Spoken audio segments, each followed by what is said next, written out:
Good morning, everyone. Thank you so much for coming. I'm very excited about facilitating this topic, building healthy client-customer relationships, because I know what it can do for all of us on a personal and professional level. So out of the gate, before we even get started, I want to thank you for taking the time to do what most people simply won't today, and that's showing up. Half the battle is won when we show up. So we're off to a great start. My name is Sheila Robinson, and I'm known as the buffet style trainer. I think you will understand why by the close of our session today. I'm going to be presenting quite a bit of rich, relevant content as it relates to building healthy customer and client relationships. As always, the ball is in your court, and it's up to you to decide what you want to take, put on your plate to enhance your relationships with your clients as well as in your personal life. The beauty of this training is 95% of what I'm talking about is going to be relevant in both areas, both personal and professional. So let's go ahead and get started. If you will open up your training packet, you should see a 4x6 note card. And will someone please be kind enough to read off the simple question that I'm asking on that card, please loudly so everyone can hear it. Okay, great. Thank you. The question is, what makes the world go round? I'm asking you guys, in your humble opinion, what is it that makes the world go round? Okay, I hear love over here. Okay, I hear money. Okay, great. I hear happiness. Okay, I'll buy it, but let me rephrase the question a little bit.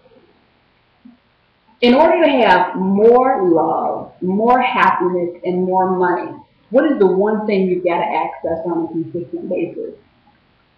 Yes, big clue, relationships, which is why we're here today. We need relationships. Relationships serve as our gatekeeper. Most of the things we want and just about all the things we need, we're going to have to go through someone else to get to them. So it's in our best interest to gain mastery in this area. Now, what do we know about the folks who have taken time to build their skill in this area? Number one, we know that these people feel more in control of their lives. We know that these people are able to make and keep clear agreements, and there's a reason for that, and we will discuss that later on in the session.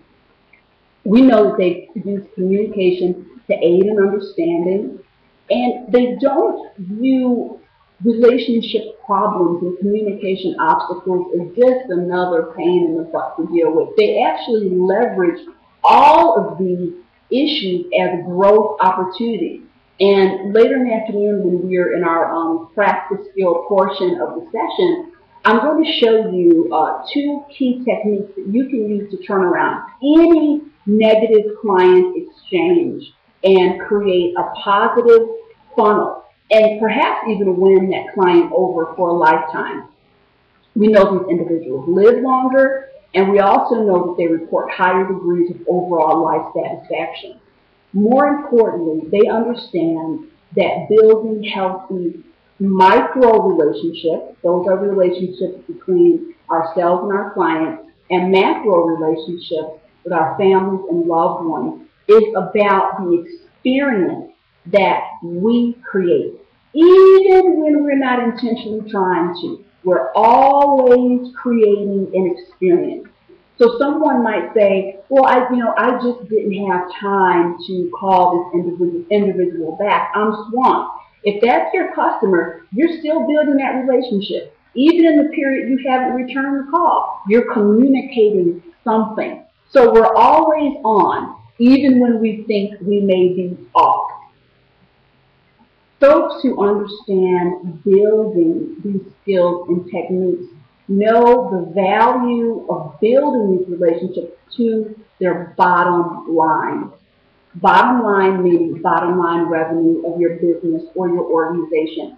55% of people will share it with someone else if they had a good experience at your organization or facility. 79% will share it with someone else if they had a bad experience at your organization or feel that they were treated rudely. I'm no different. I have a favorite story that I love to share at all of my trainings. I'm a woman with two vices. I love Starbucks hot chocolate and I love Starbucks down home oatmeal cookies. If you've ever had either, you will understand where I'm coming from.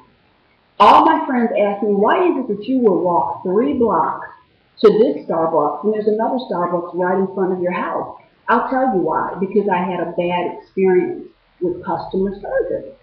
I went across the street, no big deal, day like no other, except I noticed that in the little case, they were out of the oatmeal cookies. But I know from experience, they stockpiled cookies in the back. So I asked one of the workers, and he just happened to be new, would he mind going in back to get me a cookie to go along with my hot chocolate? Simple request, a simple pleasure for life. I asked him nicely, and what I saw next really shocked and stunned me. I saw him kind of, huff. He did that little irritated move, and I couldn't believe my ears, but I'm quite positive I heard a swear word. I called him on it, and he turned around, and he said it again, and continued to escalate the situation. I never forgot that episode and how rude I was treated. But what I want you to understand is there was something chemically going on at that time, the physiology behind a negative customer service exchange. If you look at graph 2, you're going to clearly see graph 2, page 2. I am sharing with you what happened in terms of the neurochemicals that are released when we're irritated and agitated in any situation.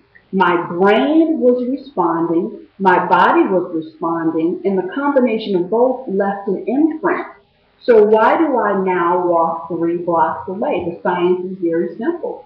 To avoid repeating the same situation. We're linking behavior all the time. We're shaping behavior all the time on the customer service end as well as the client end. So it's important to know that the more pleasant experiences we can create for our customers, the more goodwill, good cheer, and loyalty we build, and the more negative experiences, it's the other way around. I want you to think about a wonderful customer service exchange that you had recently or in the past. Okay? Lock that experience in your mind. Now I'd like you to think about a negative customer service experience you had. And I'd like you to lock that in your mind. I think if I asked 95% of you in this audience, can you please recall exactly what they said, exactly what they did, what led up to this? You probably couldn't let me know exactly what they did or said on a positive or negative end, but you definitely have a handle on how the situation made you feel. I live by one quote. People will forget what you did, they will forget what you said, but they will never forget how you made them feel. When our customers feel valued and respected, they're going to continue to patronize our business and organization.